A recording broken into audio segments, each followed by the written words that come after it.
You know, I've been doing this for quite a few years, and I have a plan of evolving the chapel. This last board meeting, they made me the senior pastor for my lifetime. So you're going to be seeing me for the rest of my lifetime. But I have another plan to have other individuals do up and be more active. And today, Rev Angie, ready to serve the United Fellowship Chapel as associate pastor, to teach and counsel the principles of the United Fellowship Chapel. Thank you.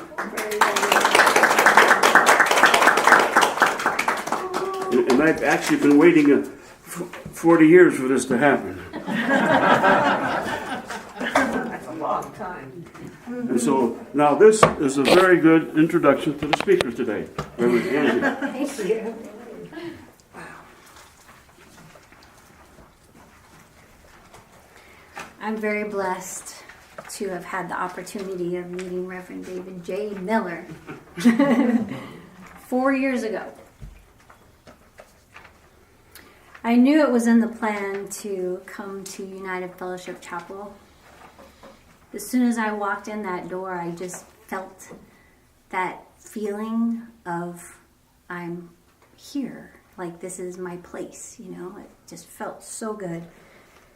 And I was put in the right place at the right moment to align me on my path of unfoldment. I took every signature class, healing. I took past life regression, and every single one was amazing to me. It wasn't like a class. It was something deeper than that. You know, it was. I've been in metaphysics pretty much all my growing up years. My mother was metaphysical, and I read every single book there was out there from the time that I could read, you know, about this. I thought it was so amazing, and, you know, everything I read was really exciting.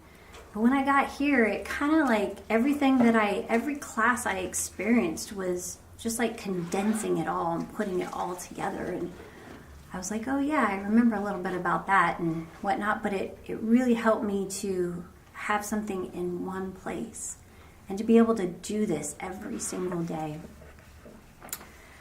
So David, he guided me as I followed, unfolding myself like an onion, you know. You're unpeeling all these different things about you and whatnot. So I reached seminary, and I realized that seminary isn't a class. It's a lifestyle. It's funny to explain that you're a reverend. You know, most people just like assume that it's a certain way, and it's really funny to have those conversations. But it's a continual process in learning and to be a giver and instead of the receiver. A teacher, a listener, and a guide. And becoming associate pastor, I really do take this to heart. And it's because my heart never fails me. I have Reverend David J. Miller, who has 49 years experience in knowing this chapel, the very best spiritual chapel and the first spiritual chapel in all of Tucson. He's teaching me, guiding me, and grooming me to do his work. I mean, what better person to be able to work with? This has been the best 4 years of my life, and I really worked very diligently to really soak up as much as I can and still do. I mean, this is amazing information in that mind of his. It's just amazing. And I've learned so much about who I am through change. I went through a lot of change in these last 4 years. And I still do. Every single day, we all do. At first, like Luma was saying about the wave, at first it was a rough ride, a rough wave in the ocean, trolling me around, right? Because change does that to you. It makes you feel that way. It was giving me the idea that maybe I might drown. You know, change does that. It makes you feel so unstable at first, and you're just like, you don't know which direction, but it's all because, you know, when you replace something with something of happiness, health, and wealth, it's, you know, like having the habit, that particular type of habit for so long, to switch it, it really takes a lot of courage. Reverend David, he was pulling me up for air, directing me to happiness, health, and wealth. And now I'm starting to ride with the wave. My next step is to walk through the wave. It may take a while, but I'm ever so grateful for having this space as your associate pastor, Reverend David. You will always be supported by me, as well as each and every one of you.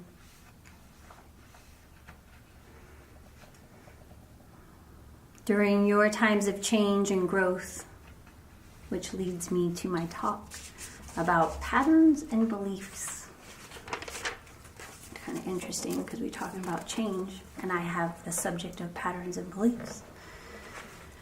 So, at age 0 to 7, it's super important area where we learn patterns and beliefs.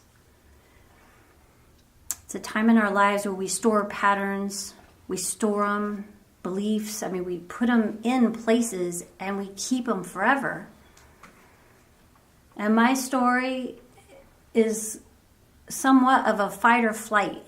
And I didn't really know it until I went through all of this, you know, went through these classes and really spent time in my life and really realized that it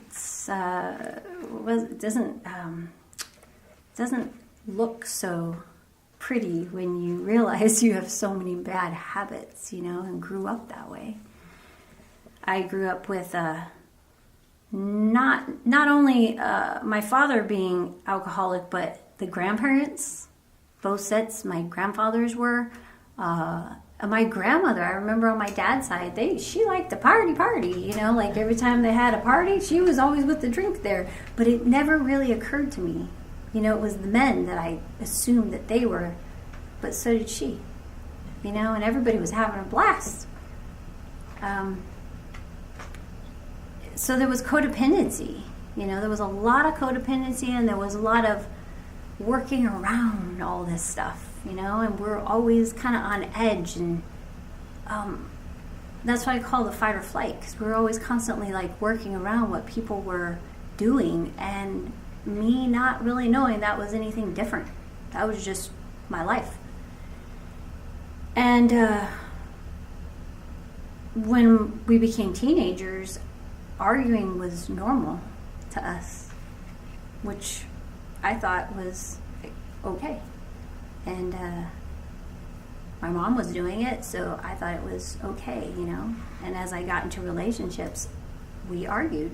You know, I continued the habits of the same things that I experienced in the childhood to my early adult life and recent. So it's really funny, you know, you think you've changed it all, and then it happens again. So, and then mom too, she kind of kept people away. Like this lifestyle, you don't want people to know what's going on. And so there's this like, you know, protection effort for people not to really know what that's all about. So having people to sleep over, or, you know, people to hang out at your house was like a no-no, because I don't want anybody to know what this is all about. So she was very protective of that. But yet her father was the same way. And I'm sure it just went on and on and on, you know. So those types of things, I really, it's unfolded. It, you know, I learned it in metaphysical principles, self-realization. However, until recently, like, I'm really able to cue in on things and really make change. But it really, you know, if we're not honest with ourselves and really want to make that change, it takes forever, and it sits in the body. I mean, our bodies feel this, experience things. I mean, we get ill, and or we experience things, you know. We were talking about the shoulders being sore, right? We're constantly, and we teach this too. In our classes, we teach about the areas of the body and what they represent. And it's just really interesting. Back when I was going through these steps, I kept getting these swollen knees. And Sylvia, you know what that means, right? What is it? Well, combination of a lot of things. Flexibility, moving forward. I'm trying to think. And who it is? Because there's yes, male, female. There's the male and the female, but I was getting it on both sides, right? So I was experiencing my change. I was removing things. Mm-hmm. Of course, I'm going to get the swollen, you know, knees because I'm trying to remove, you know. It's not a matter of really removing it, but just remembering the situation and replacing the situation. So right after I did that, and every time I always talk to David, and I'm like, so what does this mean? You know, it's great because once you really get all the pieces of your body, as soon as that happens, you can go directly to it and go, oh, it was that. And we laugh all the time about this now because it's so quick, very simple. And then once you realize it, it's gone forever. I've never had any knee problems since. So it's really interesting. So a lot of people, we all have this story, right? So how do we change these patterns? In this chapel, that is our main teaching, is change, really. And every single one we have, it's about making change. To go from illness and lack to happiness, health, and wealth. So following the laws of the universe will change those habits. How? To accept change and know that we have habits, that they are formed and making a difference in healthy habits. So this is an interesting thing. I mean, people come to the change class.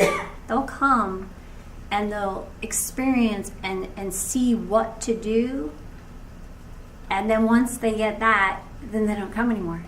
Because it's like, oh, I'm going to have to change. I'm going to have to be responsible for me and love me. And loving me is difficult if you don't know what that is, you know? And to really take the time to look at you in the mirror and accepting who you are and start peeling off those onions, you know, the peels. And it's just spending time with self and trying to, you know, make decisions on who is around you. Is it real? Is it good for you? Is it good for your soul? Is it good for, you know, your growth? Because we are here to grow for us and nobody else. So we have, you know, our steps here at the chapel. We have self-realization class, and that's on Tuesdays at 5. And that one is a first beginning stage to help people to realize their life. And then we have our Saturday, as David said, Saturday, we call them prerequisites now for metaphysical principles. And that's really good because it gives you pieces and it starts to begin this process of change. And metaphysical principles, that comes in September. And that one is a year. And that one completely, when you do this and you do it in your life and you take that book with you everywhere, you live it, you will change your life. You totally will. And the others around you too. And then we have seminary after that. And seminary doesn't stop. You know, people think when they take seminary, oh, I'm just going to get through the seminary and I'm going to become a reverend. Well, when you're done with that is when you begin.